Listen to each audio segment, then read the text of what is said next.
Hi. Hi, episode 23. Well, Michael Dun, dun, Jordan. dun, dun. We like to keep everyone guessing whether or not we're going to have a guest, just sporadically pepper them in here and there. So hmm just us this time, but we've got some guests coming up and I'm excited about it. Yeah, I think today will be a good little quickie catch up. Yeah, just a little like palate cleanser, Just a little moose boosh. a little palate cleanser. I am, now that we're doing this, realizing it's been a week since the last episode was the Taylor release. And so much has happened since the release of The Life of a Showgirl. And we did a little special snippet. If you didn't listen to our initial thoughts on the day of the release, we did an initial realization of not being Swifties. But so much has happened. People are upset. People are angry. People are loving All the it. feels. Yeah, There's yeah. just a spectrum of responses to Taylor Swift's new album. Where I land on the spectrum is hmm hmm enjoying it. It's good music. It's fun. I'm enjoying listening to it. It's boppy. It's great. And I have so much else going on in my world that I don't have time to overthink the lyrics or the lack thereof or anything that seems to be irking a lot of people. It has been a while since I have seen so much just commentary, polarizing perspectives. Every single media outlet, podcast, whether it's Zane Lowe on Apple Music. I mean, Anyone with any platform whatsoever, anyone who has an Instagram handle, anyone has an opinion. you know what I do genuinely appreciate is I love listening to music critics, and I love John Caramonica. He does podcasts, the New York Times. He does a lot of, again, like music commentary. I'm not, a professional, no one come at me, but they did a 2-hour roundtable, this critics roundtable, where they had 5 or 6 different people really dissecting the cultural zeitgeist of Taylor and how she has become this lightning rod for, is she leaning into trad life, I don't know, beliefs in terms of having kids, all the different things. Some people were comparing, saying like her one song, um, Actually Romantic, Mhm, is better than the entirety of Brat, which is just genuinely ridiculous how you can mhm, even mhm. say that one song is actually better than Charlie XCX's entire album. So anyways, it was very entertaining listening to the Yeah. entire critical. All I can say is I have had 5 or 6 songs stuck in my head Oh my gosh, on nonstop. repeat for the past 2 weeks. I actually had to put it on hold because it was so, like, I would wake up in the middle of the night and literally hear, like, I don't know, Eldest Daughter in my head. I actually don't even like that song. Um, Again, we can go through every single track if we really wanted to and need to, but it's a bop. It's a hit. I like it. It's I'm gonna keep fun, it's listening to it. catchy. Let's not I overthink do it. need more music videos, though, because my kids, specifically my 4-year-old daughter, keeps asking to watch the Fate of Ophelia music video over and over and over again. So much so that it's not, "Can we watch that movie?" She says, "Can we watch your friend?" She thinks we're friends with Taylor, which I Well, we fully are. support, Well, yeah, yeah, and she obviously. wants to watch her because it's so the glamour, the sparkle, the outfit changes, everything. And now that I'm saying this out loud, I don't know why we haven't just watched the Taylor doc or concert or anything else. Like, there's so much Taylor content Well, the movie's available. only released in theaters, I think. I think we can't, and I'd actually heard No, that past stuff, again. I'm saying. Like, Oh, there's yeah, so I'd much watch it. Taylor Yeah, stuff you haven't watched available You to haven't stream. watched Miss America. You haven't watched Miss Americana? No, Oh, well, you got to do with it. gotta add it to That the was list. older. Got to add it. But she's doing a big Eras Tour documentary that's coming out in Disney Plus in Yeah, December, yeah, December 12th, great. I believe, a Add day it to my before her list birthday, which I'll of never forget. potential breastfeeding stuff. Yeah, I'll be absolutely. ready. All of the jams. But yeah, I don't know. Like you know, I'm a fan. I like it. I just Fate of Ophelia growing on me. there's so much, like, and I think I'm an intelligent person. I did not like school, but I can study. I am academically smart. I enjoy reading. I am an intelligent person. Some of the rabbit holes that some of the content I saw were going down. I just you really had your the wheels had to be turning. Like, you really Like had to work good rabbit hard. holes, like her Easter egg No, rabbit like, holes, or like I the was stupid struggling to stuff. follow some of the things that people were Yeah, saying. yeah. And I think I even sent you one of them. Like, one of them, people were saying that because she said she wants to have a whole block of kids that look like Travis Kelce, she is a white supremacist and only wants white people in the world. And I was like, I only want Mm, kids that look like my husband, and it's because I love him and want to make more of him in the world. It's not because I only like white people. So it was those kind of things where I was like, man, and there people are impassioned and there was so much engagement, and clearly a lot of other people were resonating with some of these things. And I was like, I want my brain to be able to understand so I can empathize and kind of wrap my mind around it, but I couldn't even you get there know, with some of just these things. like everyone takes things so seriously, and whether you like Taylor or not, I have very good friends in my world who are like, damn right, she's a boring Barbie. Like, she is so boring. I could care less. I'm like, cool, be that Great. as it may. You can think Yeah. that, great. She's so much smarter than anyone gives her credit for. Like, she is in on every single joke. She is so she knows exactly what she's doing. And the great Stevie Nicks is a fan of Taylor and has given her so many kudos and props. And if she's okay for Stevie, Great. she is okay for me. Great. Yeah. Fantastic. Well, I'm still But I don't know. listening. Yeah. I'm still enjoying it. I haven't I'm waiting. I don't think Peloton's done it yet. Has Peloton come out with a class yet? No, I'm sure it's coming. And I'm I'm sure it will ready. be, hopefully it's like Just King, because usually Robin Our Zone did a Tortured Poets ride, and it was so stupid. Horribly. That's what Horribly. I don't think I even took it. I think I She looked didn't at her know the like, lyrics. ugh, like She didn't I was like, know. like, Yeah, you like can't what do it. even You is have this? to I also don't want it to be a Cody who just chitty chats the whole time. No, Like, I no, want someone who's no. gonna I just want to listen. enjoy a listening ride. Yeah. A Jess King, no, a Jess Sims might do it. I don't know who would do a Taylor ride. Maybe a Jess Sims. I I don't want believe a Callie. Peloton learned the last time, though, that it's not Robin. Robin's not the person for Taylor rides. No, Robin They is learned. like The too hard. outcry was immediate Was there and really? loud. Yeah, people What, were like there's angry. social backlash? Oh, I Yeah, didn't people know. were not happy about that. So speaking of Robin, our zone, Homegirl, I saw Homegirl at Athlos, a track event that happened in New York I wanna hear on all Friday about night. this. Yeah, you were It was deep in cool. women's sports this It was weekend. cool. So Athlos is this first of its kind women track event. Basically, Alexis Ohanian, co-founder or the founder of Reddit, husband to Serena Williams, is this massive women's sports advocate. I'm obsessed with him. I'm obsessed with everything he stands for. He has this foundation called the 776 Foundation that basically funds the future of women's sports. Anyways, his foundation invested in Athlos, this track event, and they're basically Alexis, changing hire the way in Steph, West. please. Hire me. I love you. He basically, yeah, a change in the face of women's sports, specifically with Sorry to track and interrupt. field. Pause, please.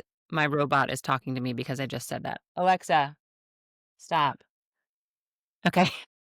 Please That's continue. amazing. That's amazing that Mhm. Alexa thought that you were talking to him. Uh-huh. Just call him Serena's husband, because that's Great. really who he is. She's It's the star. appropriate.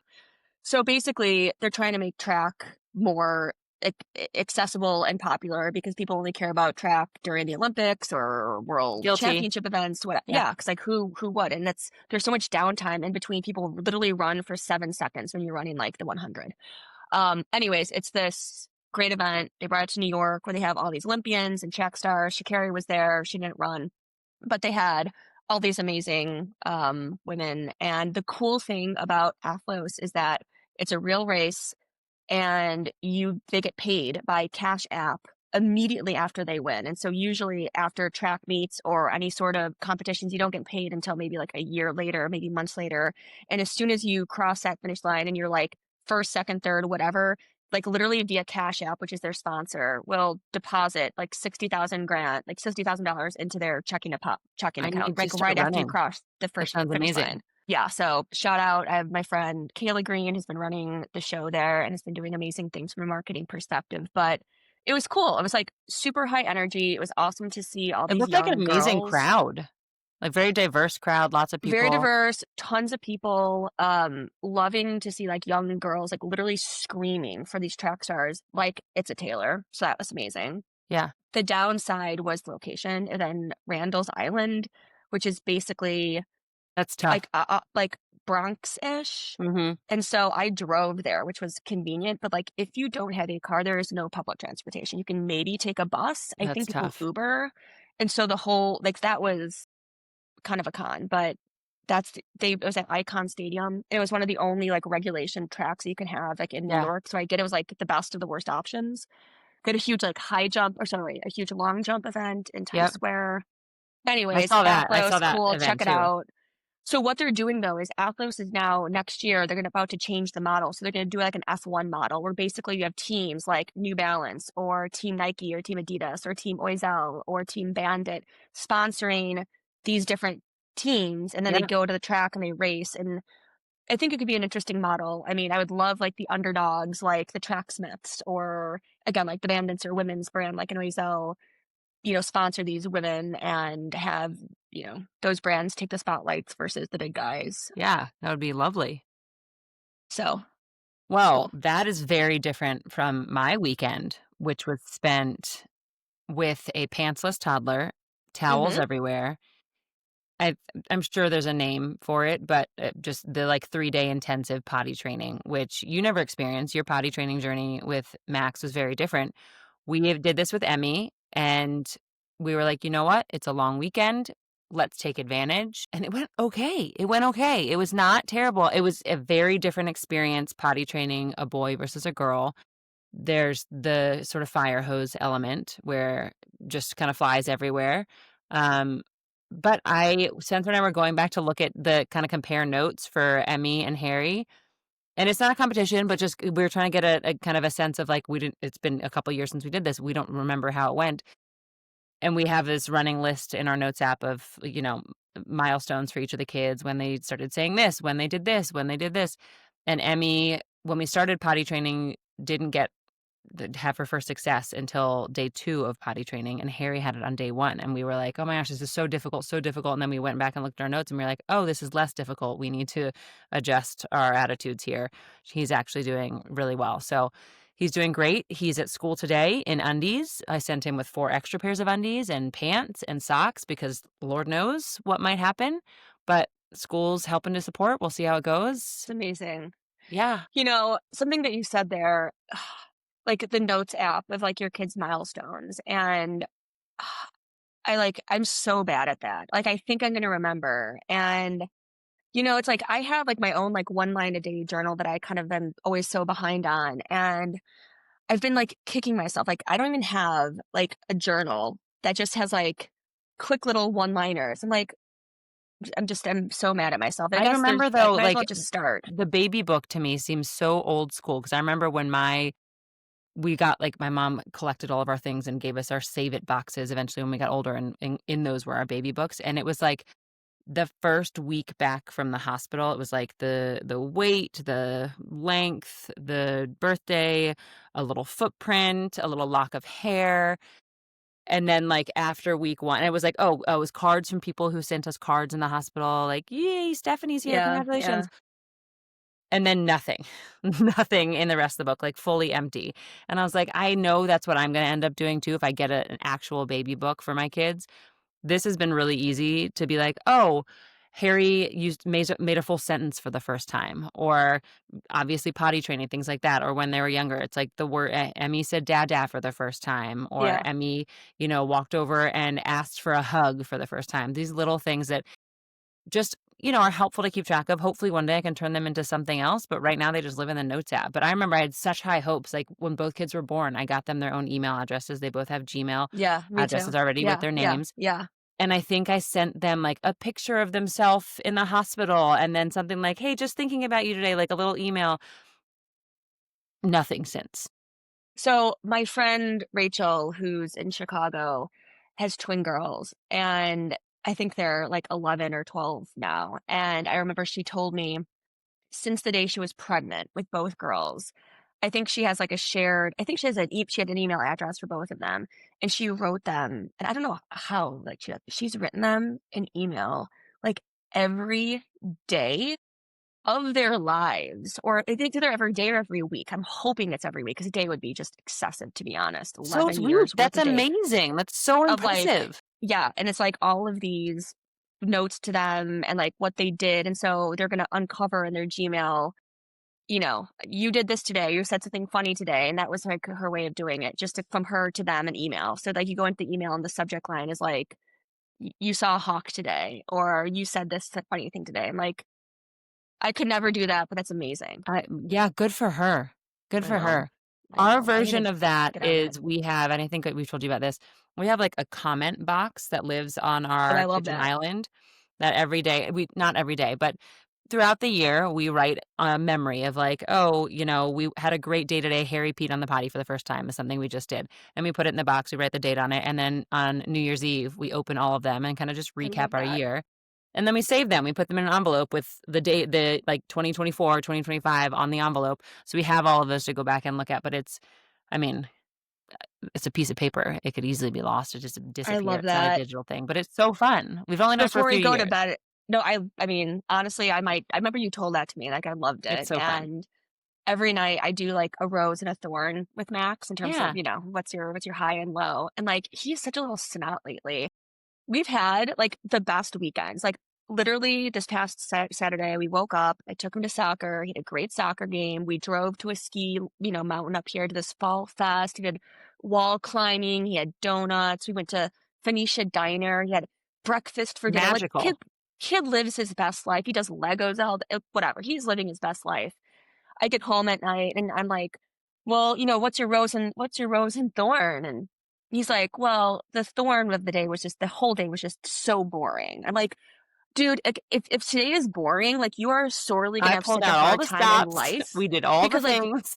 literally, like, what more do you want?" So, like, my concern is if I ask him to write something, what you've had fun with every single day, he'd be like, "Ugh, I don't I had a know." miserable day again I don't know, today. he's just, like, at that age where, like, I don't know. I gotta, and he's also obsessed with like whenever he goes into a store, he thinks he can buy something, and like I gotta nip that in the bud because every time he wants to go into Walgreens, can I get this die cast car? No, no, you can't. No, Like, no. so send me the parenting tips because like he's just in this like I don't know, materialistic mode, and I gotta nip that ASAP. Well, speaking of parenting tips, as you know, my husband works at a luxury hotel. He is the director of the members club there. And because of the nature of the property, he occasionally sees, has run ins with celebrities or just famous people. He had a JD Vance run in. Oh yeah, This most recent one, significantly more celebrity than anyone else he's ever seen.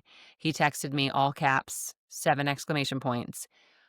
I just saw Dr. Becky. And I was like, Spencer, did you ask her everything? What did you say? What did you do? He goes, I froze. I didn't say anything. And so now I think I need to find a divorce lawyer. Like she's right there. She's right there. Ask her all the things. Help her fix bedtime, fix everything that's going on with our kids. Celebrity sighting, Dr. Becky. And he got unbelievable. nothing out of it except a text from me. So she was at the property. She was there. She was there. Mm. Yeah.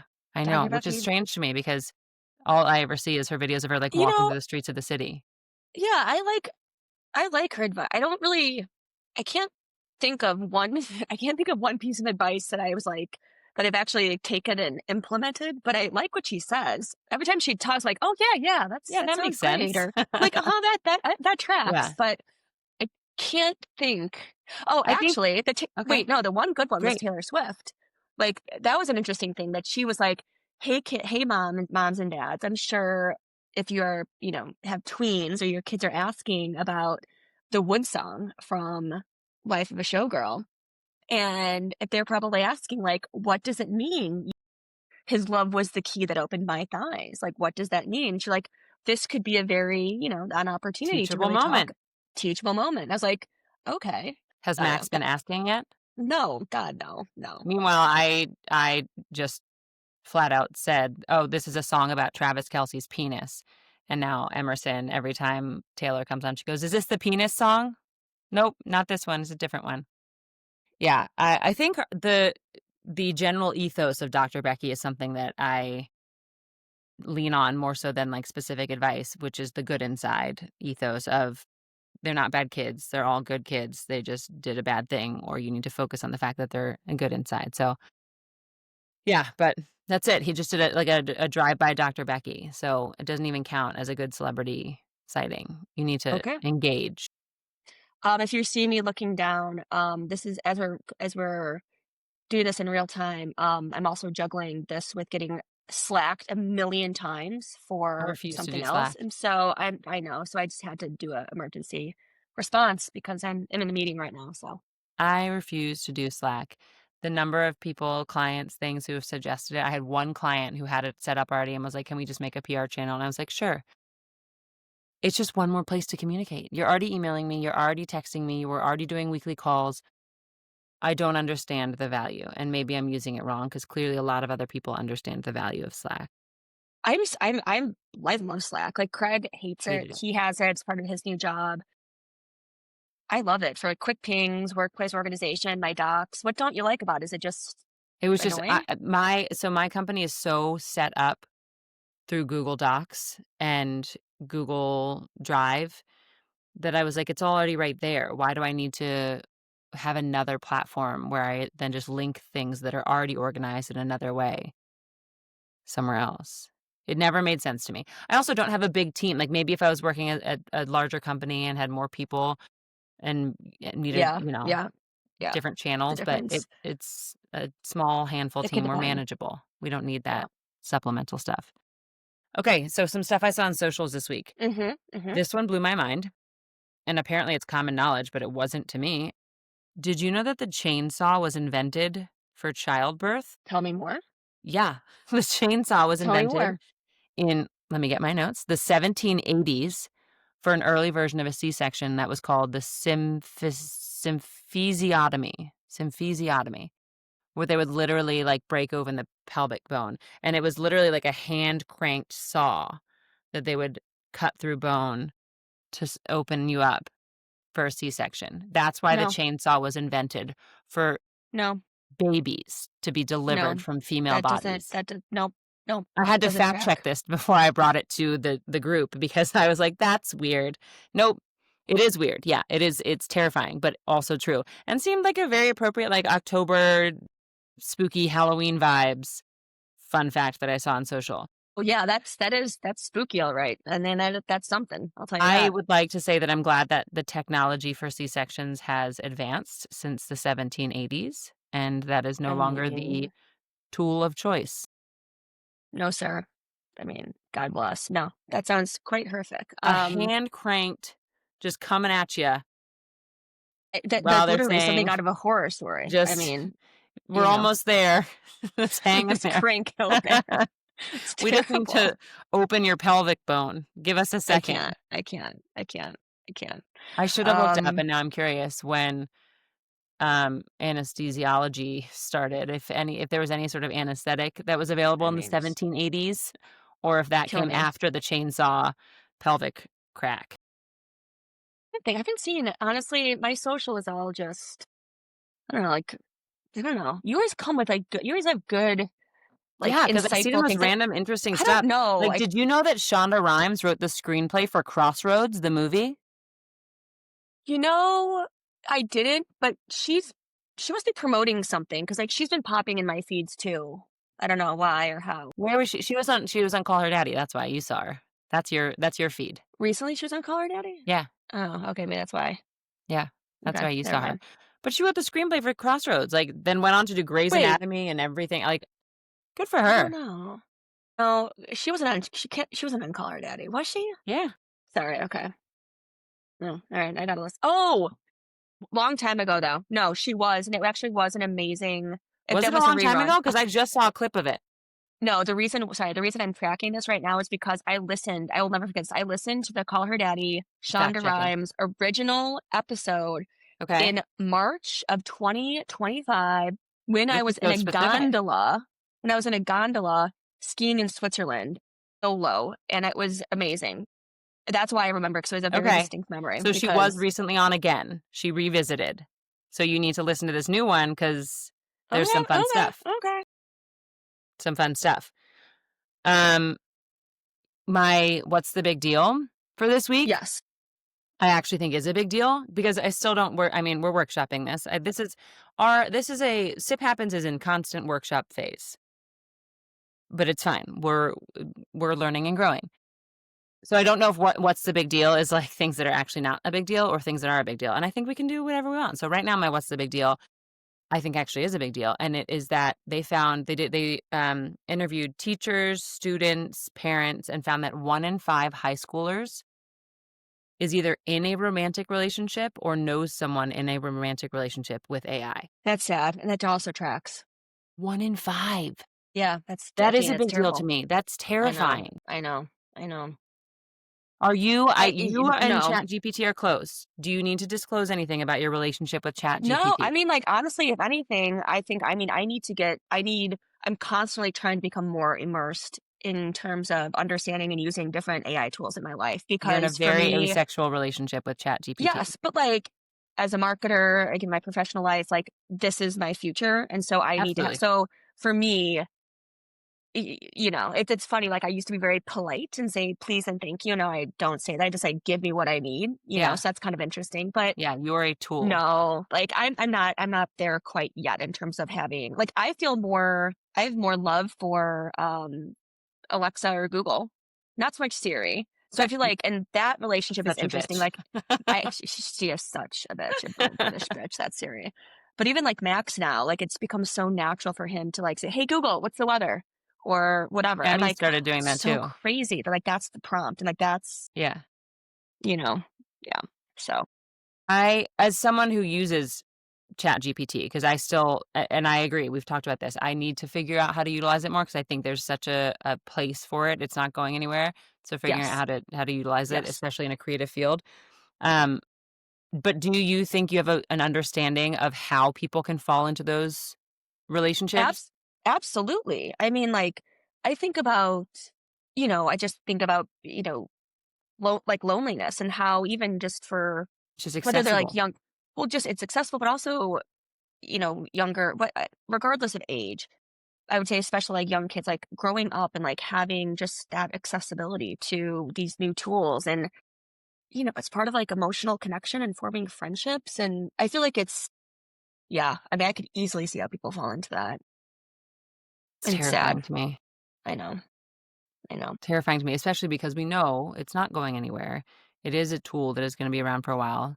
So how do you it's just like social media. Like how do you teach your kids to use it properly and use it in a safe manner without falling into the traps that it's designed to set for you? Yeah, I mean, we're not I don't know, I think we haven't had a conversation in terms of, when Max will get a phone and what that looks like, but I'm going to delay it as much as possible and, hopefully have an understanding and like a pact with a group of friends and other moms that and other kids, so it's like he's not the only kid without one.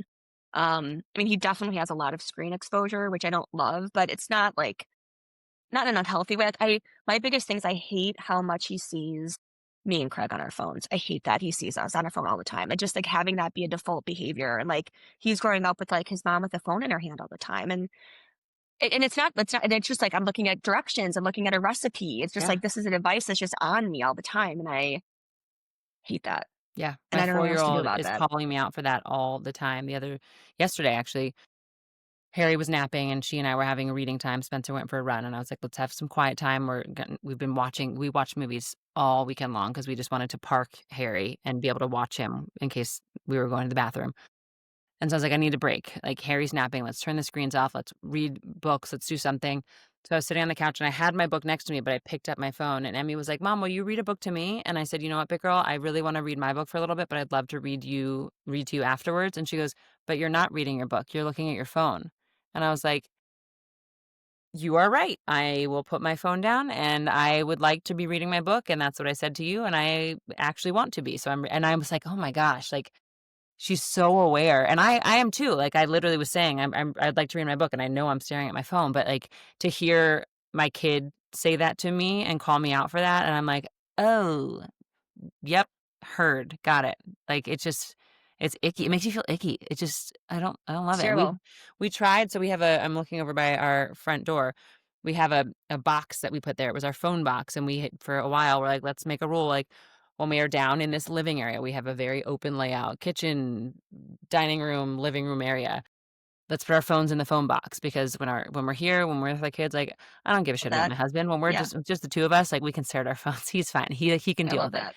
But when the kids are down here, let's put our phones in the phone box. Let's make that like, intentional thing where we put them away, especially if it's after 6 p.m. Like, if we know that there's nothing work related that it needs to I'm in PR and he does, hospitality for a club. There's no emergencies after 6 p.m. Like, we can put our phones away. And now it's holding a check that we need to put in the mail and a travel cribbage board. Like, it just became something else. But the intention is there. I would love to be able to be a family that has a phone Right. box and puts it away and actually, like, focuses. There are certain times where I just get Yeah. so frustrated with myself being on it that I will just throw it across the room. There's an app called Brick that I've heard of this. a couple of my professional mom friends use, which I give them a lot of credit for being able to do it. So basically just like blocks you can't use social media during set hours. So like you literally can't access Instagram between the hours of like 9 to 5, even if you wanted to. Like that's physically not an option for me because I work in social media and marketing. Yeah, Like I need to that's be the hard on, and part. so Or like even that's the because we hardest do thing. this, like, I need to be able to Yeah, post clips yeah, from this to yeah, be able yeah. to promote this and, like, help get the word out and share what we're talking about. Like, we say we can't do that. We could probably find windows where we can't do it, like, only give ourselves from 12 to 2 p.m. to be on social media every day and make sure we cram it all in there, but, man, it's hard. I know, I know. But on this note, we're gonna keep this short and sweet because for everyone recording, we're doing this on a Tuesday because Yeah, we kind of had to squeeze it in. And I'm looking at my clock, and I hate to cut this short, but I have to get on a call with the IOC and you gotta NBC scroll. You gotta in catch two up on minutes. Instagram. So I'm going to scroll on We'll be Instagram, but I back also for have to episode join a video call. 24 with special guests, Yes. multiple guests, Multiple, we're and gonna just keep it vague, but we have multiple yeah, guests coming up. they're coming. Dinner last night pod. Well, it's been fun. It was a lovely chit chat. Stay off social media. Be careful of I know. romantic Protect AI. yourself. God. Cheers. Cheers. Okay. Bye.